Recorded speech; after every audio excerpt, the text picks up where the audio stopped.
Kwingineko, licha ya kushinda ligi ya divisheni ya pili ya msimu huu, klabu ya Taita Estate walikosa kushinda mechi yao ya mwisho dhidi ya Bandari Youth iliyochezwa hapo jana.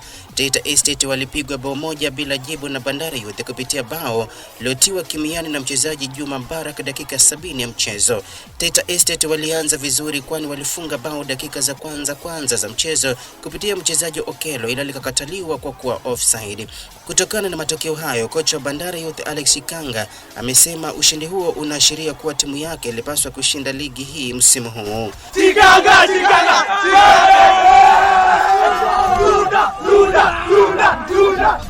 I think unaona furaha wachezaji ni wao wenyewe wanajua wao ndio champions.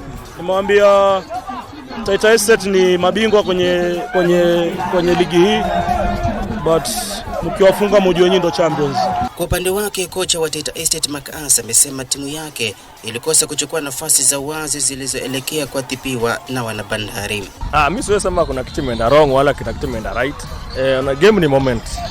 Ukiangalia moment ilikuwa ni first half. The first 5 minutes chances, 2 chances.